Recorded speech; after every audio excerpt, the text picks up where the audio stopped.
that give money. Sometimes they are targeted for diverse students. And it's out there, you look for it. I know in Chicago we have the Black Women Lawyers, we have the Cook County Bar. All of these organizations give out money to diverse students. So with that, I'm going to transition to our panelists to see how they finance their law school education and any advice they would give to you on financing your law school education.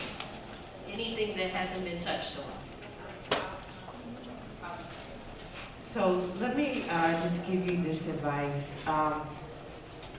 Don't be wed to any one law school. Don't be wed to any one state, city, town.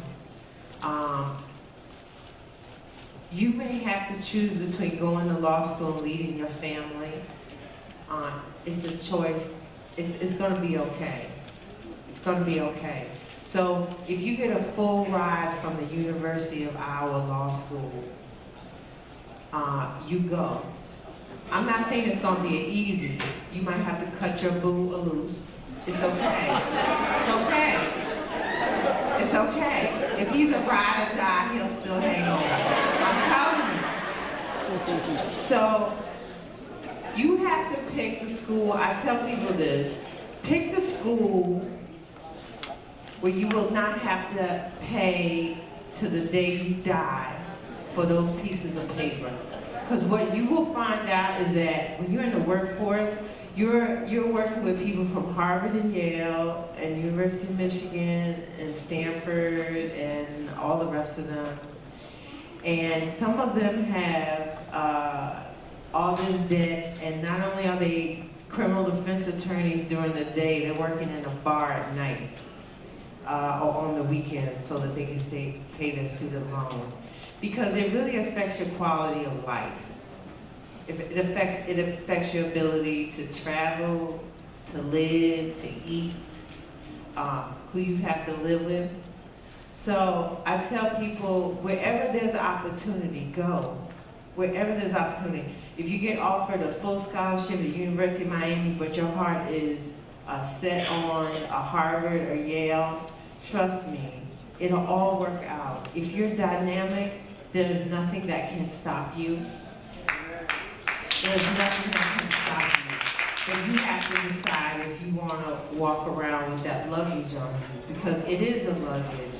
And sometimes they tell me, oh, don't worry about it. I had a colleague, she has $250,000 worth of student loans, and she tried to buy a house, okay? They were like, you need to pay down $100,000 worth of debt, and then you can get the house. So, you know, think about that.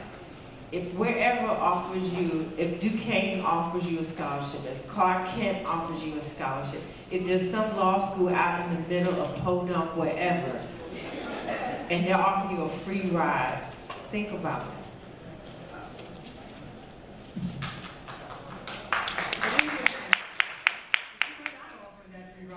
You have to take out those loans. There are other options for you, such as the loan forgiveness programs. When I was in law school, they had started talking about it, and then they finally put it together, but they didn't grandfather my class in. I know. Well, the good thing for you is, with some schools and with some loans, if you make a commitment to government work or public service work for a certain amount of time, your entire loan balance can be forgiven.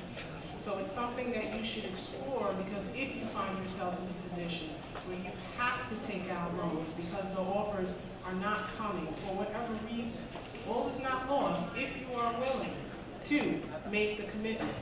For me, I've been in public service my entire legal career, with the exception of one small stint in entertainment law. I'm still paying my loans. But I did not let it impact the quality of my life at all. I paid them. If I had to defer them, then I deferred them. You have to live. So you're not going to allow this debt, if you are one of the individuals out there who ultimately will wind up with that kind of debt. You will find other avenues, which you will not let it impact your dreams. You will not let it impact the path, the trajectory that you're on. You'll carry luggage. We're strong people. We carry a lot as it is. So if it's one more bag that I have to carry, because I'm proud of that piece of paper that's sitting in my chambers, I'll continue to carry the luggage for the rest of my life if I have to. But I worked hard and I earned that degree. And I might be begging for the rest of my life. I might have to. But my immigrant parents to this country, who are so proud of me, to this day, I will carry it. I have no problem with that. But you do have options that I didn't have, unfortunately, because again, we weren't grandfathered in, but they are out there. You just have to do your research.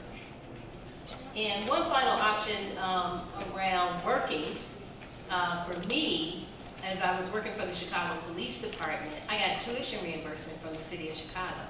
Hence why I, kept working and went to school as an evening student. And also why I think I did so well, because I got 100% for an A. And less for B and less for C. And I, up to 2 classes a semester, and as an evening student, I had to take 3. So that left me paying for 1 class. And I made sure that I got that tuition reimbursement. So there are a lot of companies that allow for tuition reimbursement. You might work at a law school and get discounts on your education. So there are so many different creative options out there that you can start thinking about in terms of paying. And also working, you'll have a little money and maybe you can contribute to your own education. It's tough. It's not easy working and going to law school, let me just say, but it's doable. And several of us have mentioned that we've done it. So with that, I'm going to transition back to my co-moderator. Thank you, that's very helpful. I know we're all concerned about the finances, and I love that extra point about never saying no to yourself. So regardless of your LSAT score, don't think you can't apply to law school. Your LSAT score should really be the last thing in your application. Apply to wherever you want to apply to, and then when that score hits, it hits, and then you'll see who will send you an acceptance letter. Now we're going to talk about being an attorney, the actual job.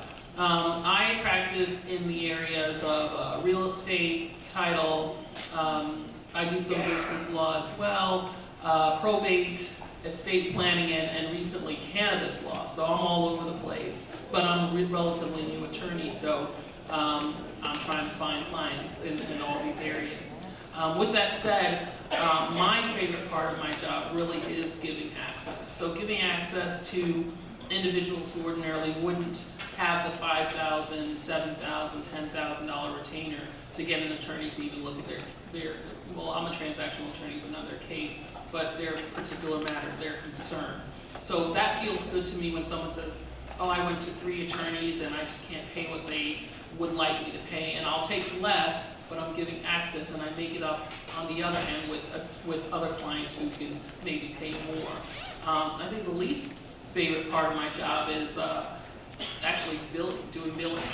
I'm at a firm, but I practice kind of like as a sole practitioner, so we're all independent attorneys at the firm, so I do my own billing, and that's my least favorite part of the job, is actually going through, counting my hours, billing someone, hoping they'll pay, being disappointed if they don't pay, trying to be a collections team all by myself. So I'm going to open up that question to the rest of the panel as far as the job, being an attorney, being a judge. What are the positives and the negatives? What are your favorite parts and what are your least favorite parts?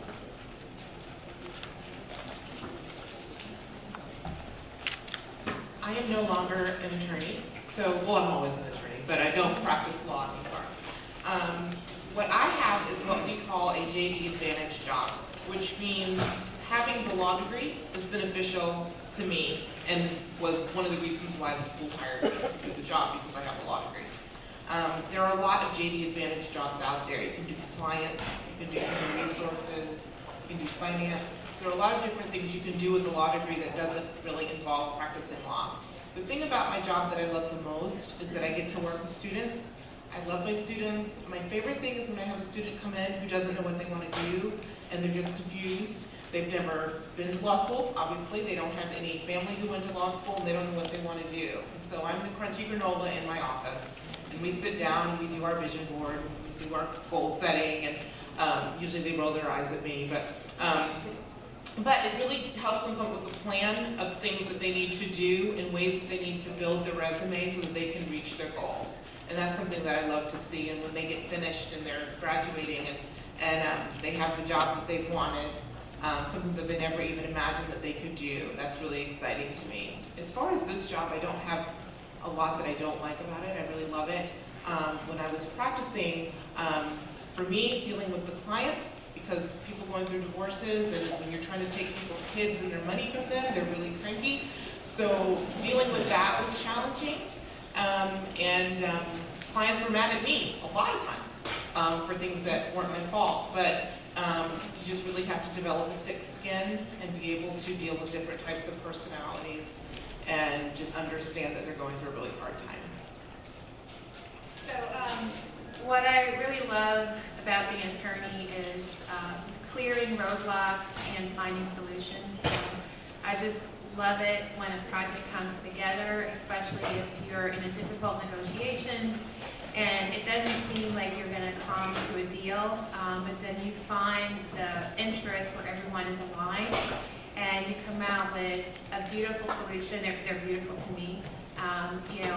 There is definitely a lot of tedium that comes with practicing law. I'll just be honest, like if you're not really passionate about your field of law, you're gonna hate those moments when you're working late at night, just going over some 200-page document. But then there's those moments when I emerge out of my office and I just do my superstar pose because I'm so happy. Like, I didn't think I was gonna find a way to make this work, and I did. So that's something that really excites me. Throughout my career, I've always been fascinated, interested in the legal field, in all aspects of it. So I am continuously taking classes, going to CLEs, interacting with other lawyers through listservs. I'm dating myself now. Lawyer blogs. I don't know what you call them now, but. For example, there's a nonprofit lawyers group that I belong to where we're always communicating back and forth and finding solutions to issues. So I would say definitely the best part of my job, being a transactional attorney, it's just finding solutions and clearing roadblocks for people. It makes me happy. So I'll take a brief moment to echo some of that. I'm a fairly junior lawyer, I guess, as far as this balance is concerned. 2 years out in my third year in a big law firm, and when I was in law school, I was at the job I wanted to get. Right? Paid well, it was prestigious, it was certainly a privilege. But to speak to some of the things that are challenging, I think the unpredictability cannot overstate. Not having control of your schedule. Can I hear me? Not having control of your schedule is something that you have to embrace at least your first 2 or 3 years. I think in any practice, no matter what size, that's definitely the case in a large law firm. So pay is good, but they do take it back from you. And you really are working around the clock, and actually you're available around the clock. So that's one of the things that can be quite daunting at a large law firm. But the access that you have to information, to high caliber individuals making decisions that impact